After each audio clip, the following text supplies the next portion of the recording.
Hi my friends and welcome to our Evolve Anime Games and Disney so back to the candy-colored magical girls we go, with the team that looks like they were created with at least a few bottles worth of artificial food coloring, Heartcatch Precure.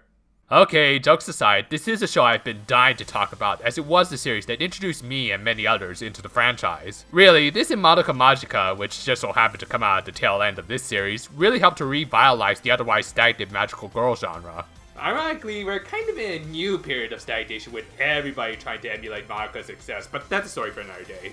If Fresh Precure was the opening act that got the audience engaged, then this definitely felt like the main event that arguably wouldn't be topped at least for a little while. Which is pretty amazing when you consider this staff is not quite as prestigious.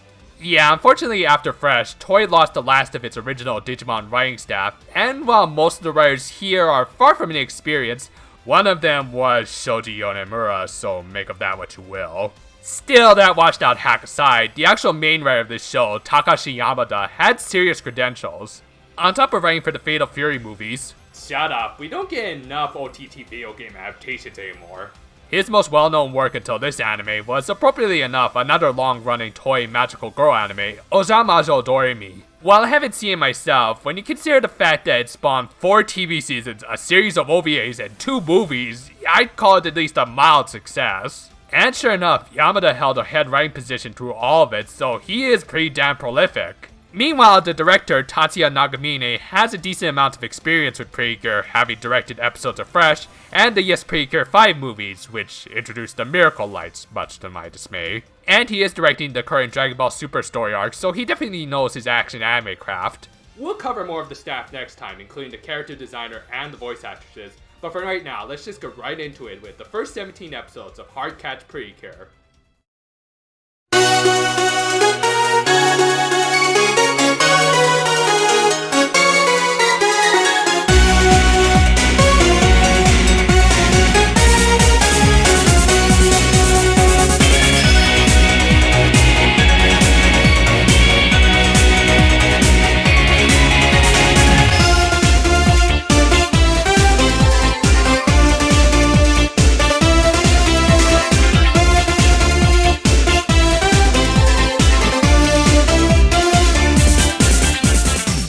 Our series opens with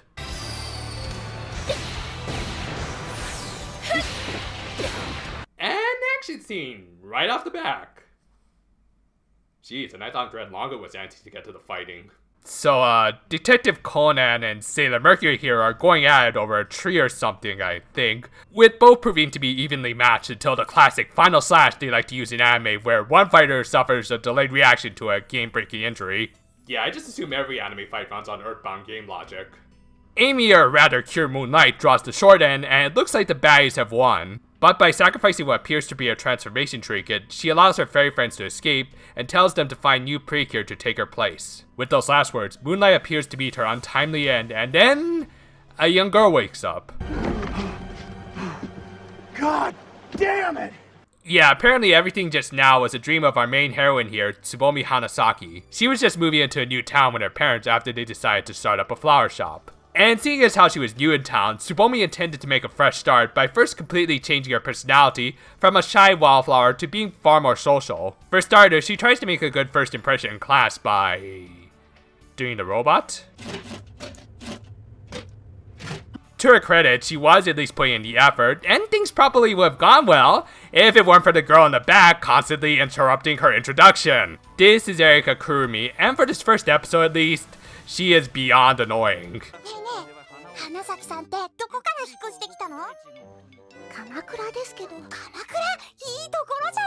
I don't know about that. I've heard reports of demonic pink-haired girls with invisible hands tearing people apart in the area.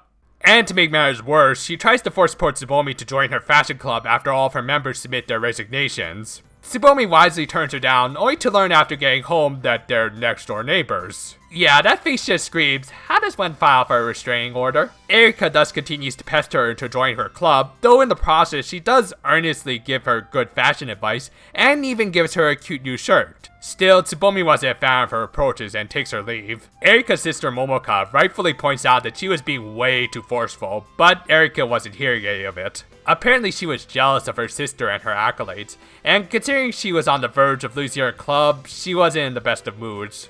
Wanting to get some air after all of that, Tsubomi heads out while also happening to wear the clothes she just got from Erika. And it's at this point we get our requisite fairies dive bombing into their magical girl partner right in the face. These are Spray and Comfey, the fairies from Tsubomi's dream. They were being chased by one of the baddies of the season, Sasurina. Tsubomi manages to hide them under her shirt and drive Sasurina away by, Yeah, I thought I'd just take this time to remind everyone out there that Precure is a show meant for little girls.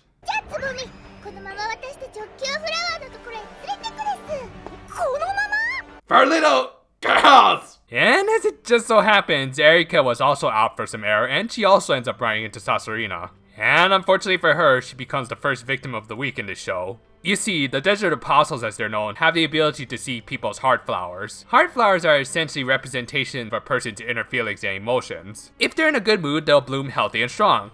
But if they're in a bad mood and possibly suffering from insecurities like Erika's inferiority complex when comparing herself to her sister, then the flowers will start to wilt. The apostles can then take advantage of those wilting flowers and separate them from their host consciousness. Without a host to keep those emotions in check, the flowers would only continue to wilt, and if they're not returned to their host before they died, then the host would remain in a permanent despair-filled stasis.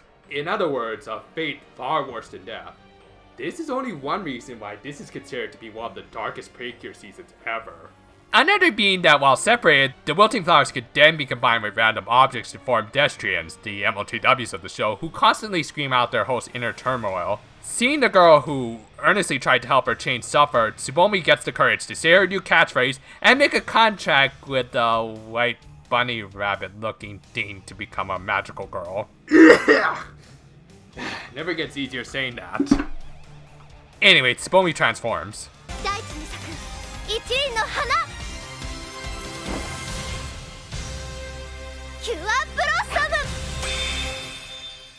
Fun fact, between this and Ojamajo Doremi, Yamada wrote the screenplay for Powerpuff Girls Z, so it's very possible he got the idea to give his next pink magical girl the same name as his last. Powerpuff Girls Z. Still a better representation of the girls than the new reboot. Anyway, Tsubomi's first Precure fight doesn't go so well, not helped by the inconsistent continuity between the first two episodes. As a result, Raggedy Ann gains the upper hand and is about to finish her off when... Tuxedo Mask arrives. Oh no, wait, it's Zetsubo-sensei? And apparently he's able to use his super I'm in despair powers to transport Tsubomi to safety and drops her off at her grandmother's botanical garden.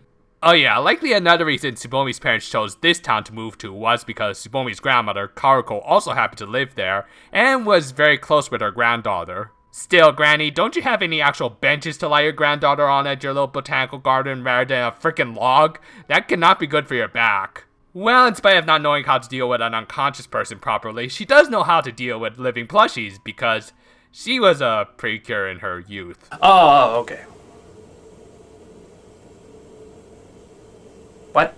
Yeah, she just offhandedly admits to it and even reveals this big doofy looking thing Kope was her fairy partner. Okay, thanks for all of those bombshells, Granny. Anyway, she goes on to explain the main goal of the Precures in this continuity. As it turns out, all of the heart flowers of the world are connected to the Great Tree, the thing we saw during the cold opening of the first episode. If a flower dies, then the tree will lose out on a valuable source of nutrients and slowly begin to die as well.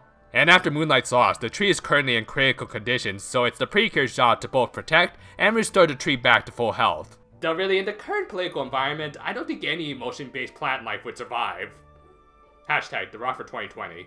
And just as they're wrapping up this little story, Sasurina and the doll Destrian come a-knocking. Thankfully though, Tsubomi manages to do a lot better in round 2, even managing to throw the evil general around by her scorpion tail-like hair at one point. Nice. She then defeats the Destrian after getting a little tutorial on how to use her weapons from the fairies. You know, you guys could have told Tsubomi about important little details like that rather than bemoaning the poor girl as the worst Precure ever throughout the entire episode. Honestly, in some ways, these guys might be worse than Cupid. At least he tries to make sure his magical girls survive before he breaks their spirit and uses their angst to power the universe. Then again, maybe I'm being too harsh. I mean, as long as they don't do anything truly off-putting by the end of this episode, then I'm sure play it.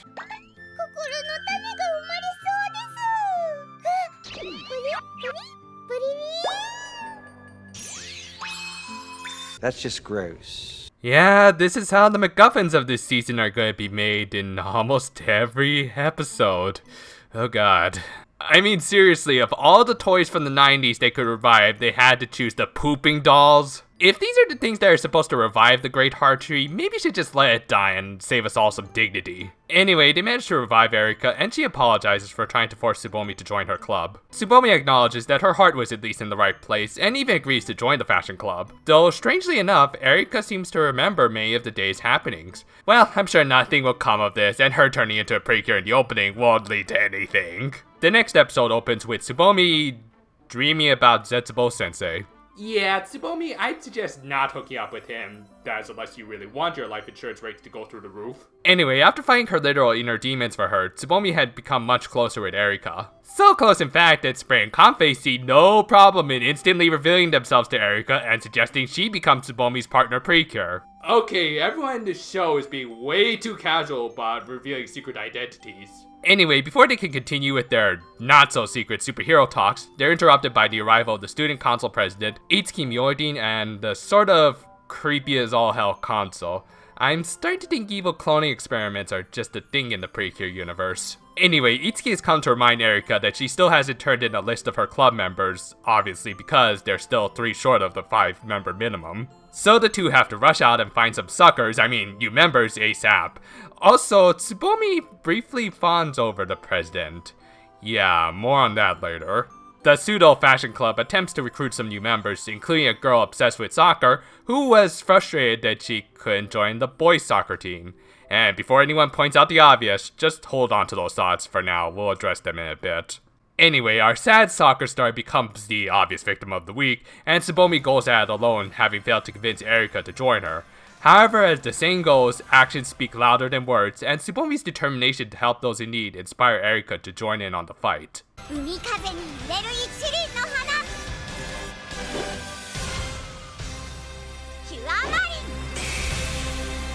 She's able to grasp a hold on the whole superheroine thing rather quickly just by remembering her dream from the previous day. It's just like that movie that you keep crowing about. You talking about Inception? That's right, Morty. This is gonna be a lot like that, except, it's gonna maybe make sense. I guess whatever helps to streamline the hero introductions and such. Though it looks like Mario also helped to develop some of her fighting skills. Anyway, they defeat the MOTW and revive the soccer girl.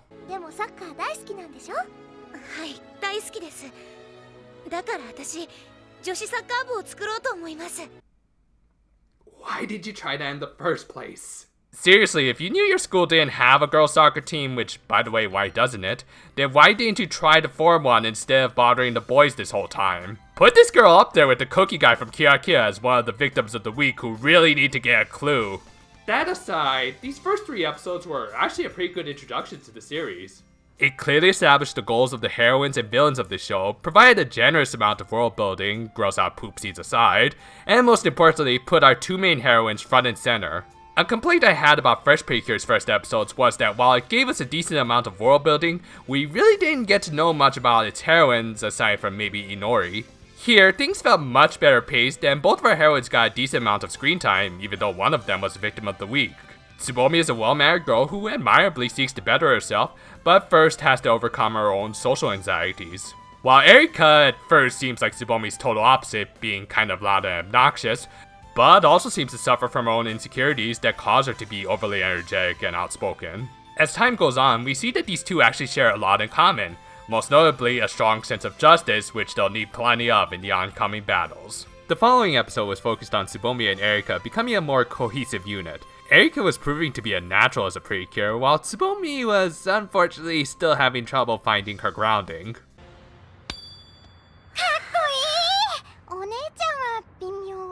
You're welcome, you little snot-nosed brat. Jeez, when kids are being this bratty, you'd almost think this was a Shoujo Unimura. Oh, wait, it was. Just a minute.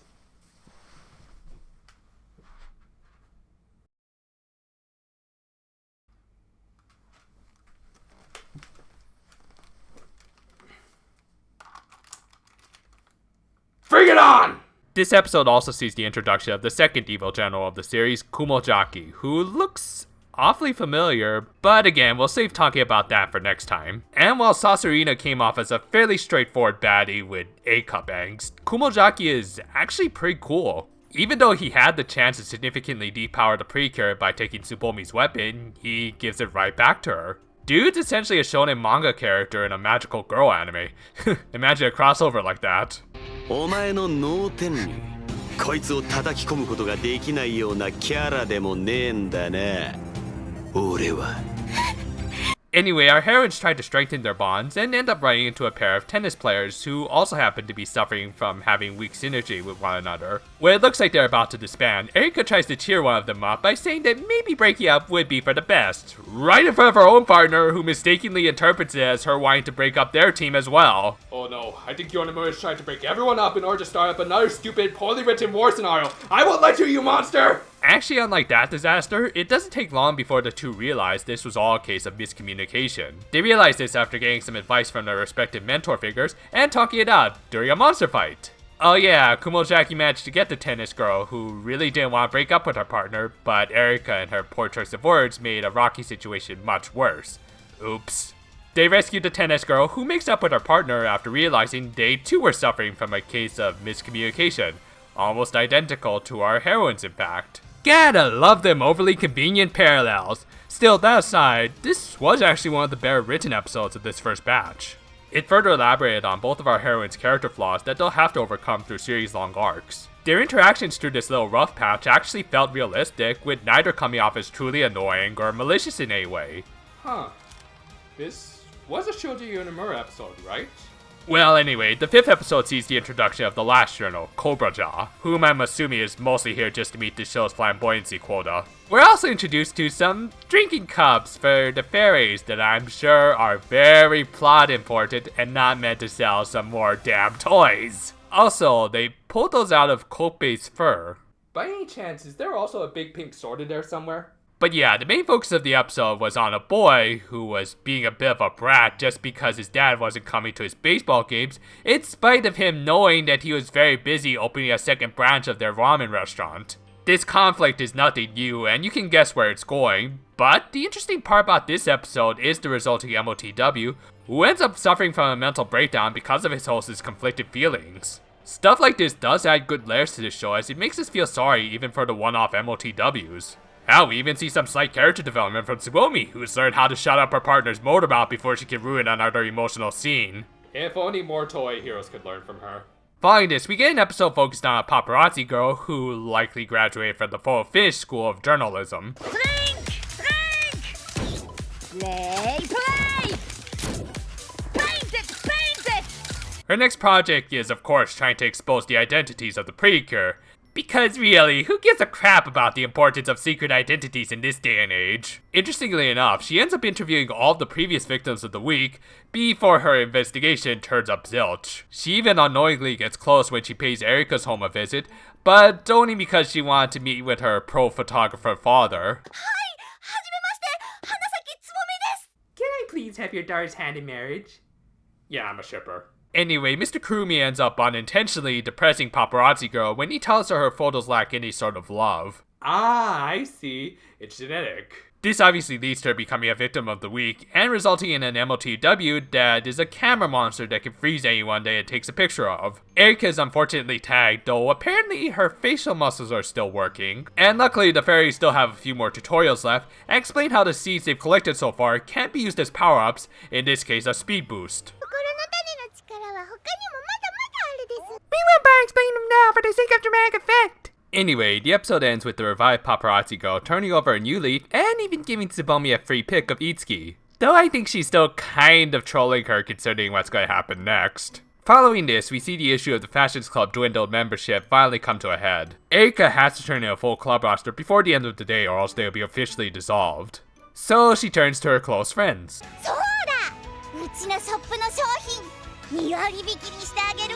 Cause remember kids, when in doubt, use bribery! It works, but due to class duties, they were unable to turn in the roster before Itsuki heads home for the day, and are turned down by the evil clone army. Still, Erika's not one for giving up, so they just decide to go see Itsuki directly. It's here that we learn that the Myodoins are a super rich family with a massive dojo led by Itsuki's grandfather, who also happens to be the principal of their school, thus able to coerce Itsuki into convincing the board of directors to approve the fashion club's activities. Successful, the girls decide to sit down and have some tea, but not before Tsubomi learns the horrifying truth. 生徒会長は女の子。 Oh my god, I'm a lesbian. Yeah, apparently everyone in school besides Tsubomi and you, and in the case of Paparazzi Girl and possibly Erika, were just fanning the flames. Itsuki was cross-dressing in order to act as a stand-in for her brother Satsuki, who was originally meant to inherit their dojo, but was unable to due to his weak constitution. Also, really, Satsuki? Did their parents learn how to name their kids from the ones in Free? Anyway, in spite of maintaining a strong front, Itsuki really does want to embrace her more feminine side. This of course ends up attracting the attention of Kobaja, who hates the thought of there being two androgynous characters in this anime. The monster of the week is formed from a statue of Itsuki's grandfather, この格好の女子の制服可愛すぎる。私だって着てみたい。 and it ends up coming off more than a little creepy. But yeah, it's interesting that this monster is a reflection of Itsuki's desire to be more feminine. They're so strong in fact that the MOTW actually lashes out at its creator. Okay, while that's awesome, gotta say, from a villainous standpoint, these are probably the most effective MOTWs ever. Wonder what the warranty is on them. Anyway, they rescue Itsuki, and I'm sure this issue involving her untapped femininity will never resurface or become plot relevant in any way. Episode 8, interestingly enough, gives us some character development for Momoka as we get to see how envy can be a two-way street. Because while Erika may be jealous of her sister's success as a model, Momoka wishes she had as many friends as Erika. Her only real friend being this one no-name side character. I wonder what her deal is. Anyway, it ends up being a sweet sister bonding episode that also sees the debut of Erika's catchphrase, one that she said she'd have ready by the 6th episode. あーなんか決まらない。次までに何か考えとくよ。 But whatever, better late than never, I guess. Though the highlight of the episode was seeing Erika's reliance on bribing her friends coming back to bite her in the ass. Following this, we get an episode where we learn a little bit more about Tsubomi's parents and their previous occupations. Her father was a botanical researcher for a major university, while her mother worked for a big decorative flower company. And as a result of having such demanding jobs, they would often end up leaving Tsubomi in the care of Karuko. While Tsubomi tried to maintain a strong front, it's no surprise a child who constantly has to say goodbye to her parents would eventually break down.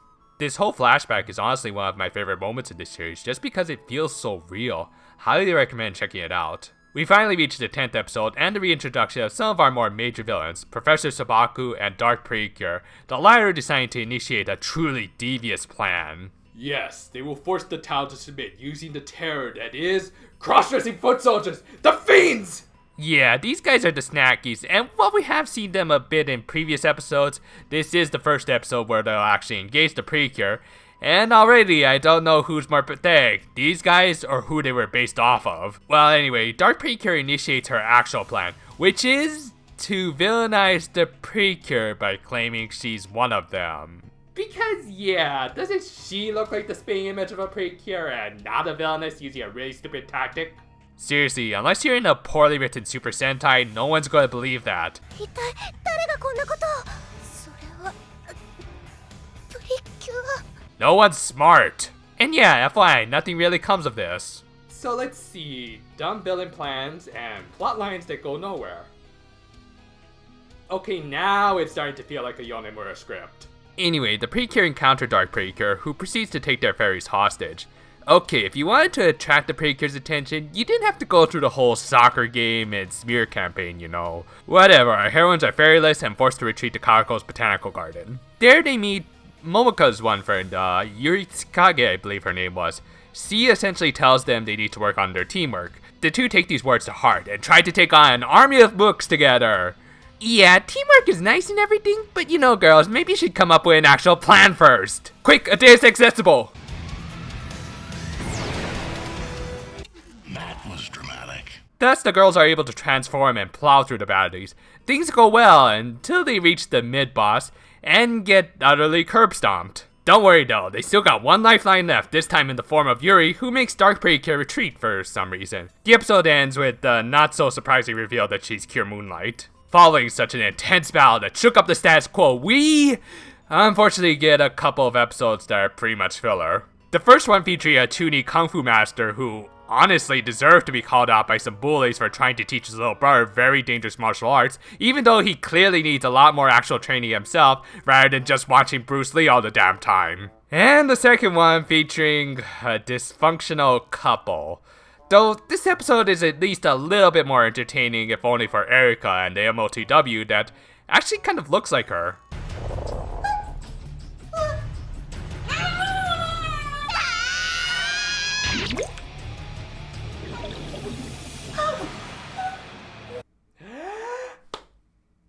I won't go there.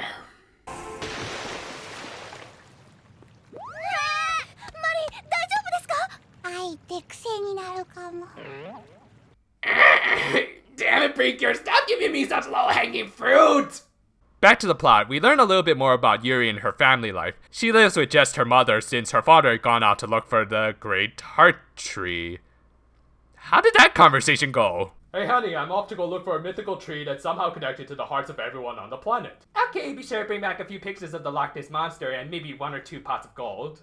Anyway, we also learned that Dark Precure is holding the larger half of Yuri's Precure seed and seeks to destroy its owner. Meanwhile, Karako is hoping Yuri could become Tsubomi and Erika's mentor during the upcoming battles, but she unfortunately turned her down. Karako realized she was still recovering from her own war wounds. However, as luck would have it, she ends up bonding with Tsubomi after they witness a rare flower bloom together. Still, even nice moments like these prove fleeting after Dark Precure launches an attack at the train station where Yuri's mother works. She arrives and kicks all kinds of ass in the process. Granted, the snackies are pathetic, but this is still pretty sweet. And in the end, 2 old rivals end up having a stare down. While our main heroines also try to help out, Dark Precure slaps them aside yet again, and they have to be bailed out by Zetsubo Sensei again. Now you see that evil will always triumph, because good is dumb. Later, while trying to protect Yuri and Karako, they try fighting Dark for a 3rd time, and the exact same result. This episode does not do any favors for our heroines. In fact, the only thing that saves them from being killed off are toy cliches. It's clear they need some serious help, but without a Precure seed, it doesn't look like the power of the moon is going to be of any help for a good while. So moving on from such a downer note, we move on to an episode featuring a couple of sisters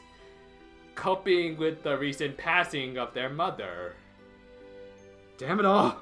It's filler, but it's also a very touching episode about coping with loss. It's decent drama, even though the younger sister is voiced by a crying Tachikoma, which is never pleasant on the ears.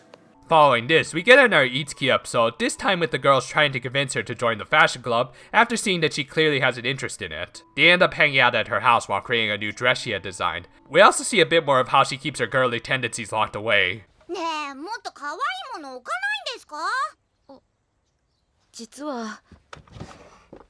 Hey, don't just keep those locked up in a drawer. You never know when a cyborg Winnie the Pooh is going to start up a revolution. Anyway, thanks to some words from her brother and grandfather, Itsuki starts to realize she should start embracing what she truly likes, which she admits to being cute clothes, and martial arts, which she proves to be more than competent in when she takes Kumojaki down at one point. We'll be seeing where this leads soon enough. One more filler episode, this time focusing on the fashion club's rivalry with the drama club. Let's keep flying! And finally, we get to the last episode we'll cover today. Despite her earlier objections, starting from this episode, Yuri acts as Tsubomi and Erika's pseudo-mentor figure. She criticized them for not having the proper resolve to be Precure, which, considering the fact Dark has beaten them 3 times in a row now, it's hard to argue otherwise. And apparently, they're not the only ones disappointing their seniors, with the son of a Japanese confection shop not quite living up to his father and grandfather's expectations. Then again, his old man is voiced by Gendo. てめえの大福の味見のしすぎでうちの味を忘れちまったのか乗るなら早くしろ出なければ帰れ Yeah, Shinji, if you're hoping to impress him, I'd say just call it quits right now.